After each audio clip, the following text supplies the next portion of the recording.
CM Nayab Singh Saini ने गुरुग्राम के ताऊ देवीलाल स्टेडियम में हरियाणा ओलंपिक एसोसिएशन के तत्वाधान में 27वें हरियाणा राज्य खेल उत्सव का शुभारंभ किया। सीएम सैनी कार्यक्रम में बतौर अतिथि शामिल हुए। राज्य खेल उत्सव कार्यक्रम में विशिष्ट अतिथि के रूप में भारतीय ओलंपिक संघ के अध्यक्ष और सांसद पीटी उषा और राष्ट्रीय ओलंपिक संघ के अध्यक्ष जसविंदर मीनू बेनीवाल, हरियाणा के पद्मश्री अर्जुन अवार्डी और भीम अवार्डी खिलाड़ी मौजूद रहे। सीएम नायब सिंह सैनी ने मेजर ध्यानचंद की प्रतिमा पर माल्यार्पण और दीप प्रज्वलित कर हरियाणा राज्य खेल उत्सव का शुभारंभ कर प्रदेश की खेल प्रतिभाओं को संबोधित किया।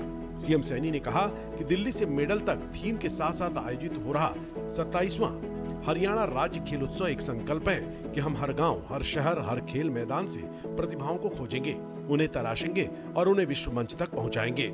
सीएम सैनी ने कहा कि हरियाणा स्टेट गेम्स केवल प्रतियोगिता नहीं है, ये खिलाड़ियों के कौशल, साहस और संकल्प की परीक्षा है। सीएम सैनी ने कहा कि उन्हें विश्वास है कि आने वाले वर्ष 2028, 2032 और 2036 के ओलंपिक खेलों के पदक लेने वाले खिलाड़ी हरियाणा से ही होंगे। साथियों, गुरु द्रोण की ये नगरी जहां की हवा में पराक्रम है, मिट्टी में जज्बा है और युवाओं के दिलों में जोश है। आज इस धरती से 27वें हरियाणा राज्य खेलों का शुभारंभ करते हुए मुझे बहुत खुशी का अनुभव हो रहा है। साथियों, आज का यह अवसर सिर्फ एक खेल समारोह नहीं है, बल्कि हरियाणा की युवा शक्ति के परिश्रम और प्रतिभा का ये उत्सव है। आज से शुरू हो रहे इस उत्सव का जो थीम भी है, वो थीम है मिट्टी से मेडल, मिट्टी से मेडल तक। हरियाणा के खेल इतिहास के एक नए अध्याय की आज ये शुरुआत हो रही है। सीएम सैनी ने कहा कि वर्तमान में हरियाणा में 1489 खेल नर्सरियां कार्यरत हैं, जिनमें 37,225 खिलाड़ी प्रशिक्षण ले रहे हैं। नर्सरियों में नामांकित 8 से 14 वर्ष की आयु के खिलाड़ियों को 1500 रुपए और 15 से 19 वर्ष की आयु के खिलाड़ियों को 2000 रुपए प्रति माह दिए जा रहे हैं। वहीं खेल नर्सरी प्रशिक्षकों को 25,000 रुपए तक मानदेय भी दिया जा रहा है। सीएम सैनी ने कहा कि उत्कृष्ट खिलाड़ियों के लिए सुरक्षित रोजगार सुनिश्चित करने के लिए हरियाणा उत्कृष्ट खिलाड़ी सेवा नियम 2021 बनाए हैं। इसके तहत खेल विभाग में 550 नए पद बनाए गए हैं। खेल प्रतिभाओं को सम्मान करते हुए पिछले 11 वर्षों में हरियाणा सरकार ने खिलाड़ियों को 641 करोड़ रुपए के नगद पुरस्कार दिए हैं। हरियाणा सरकार ने हरियाणा खेल उपकरण प्रावधान योजना बनाई है। इसके तहत 15,634 खिलाड़ियों को उपकरण प्रदान किए गए हैं। यह वह धरती है जिसने देश को वह लाल दिए हैं जिन्होंने खेल के मैदान में भारत का तिरंगा बुलंद किया है।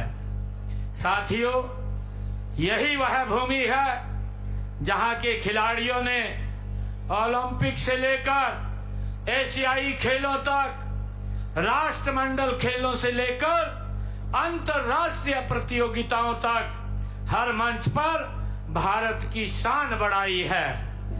इस बार के राज्य खेल उत्सव का शुभंकर महाबली चीता रखा गया है, जो हरियाणा के खिलाड़ियों की तेज रफ्तार, साहस और जीत की भावना का प्रतीक है। वहीं आयोजन का थीम सॉन्ग माटी ते मेडल उपजे छोरे छोरी हरियाणा के पूरे राज्य में जोश और गर्व का संचार कर रहा है। इस गीत के माध्यम से हरियाणा की मिट्टी से जुड़े खिलाड़ियों की मेहनत और जज्बे को सलाम किया गया है।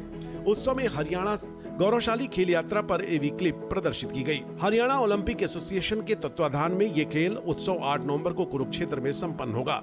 मिट्टी से मेडल तक थीम पर आधारित इस 7 दिवसीय उत्सव में हरियाणा के 9 जिलों सहित चंडीगढ़ और नई दिल्ली में 24 विभिन्न खेल स्पर्धाएं आयोजित की जाएंगी, जिनमें राज्य भर से 6000 से अधिक खिलाड़ी अपनी प्रतिभा का प्रदर्शन करेंगे।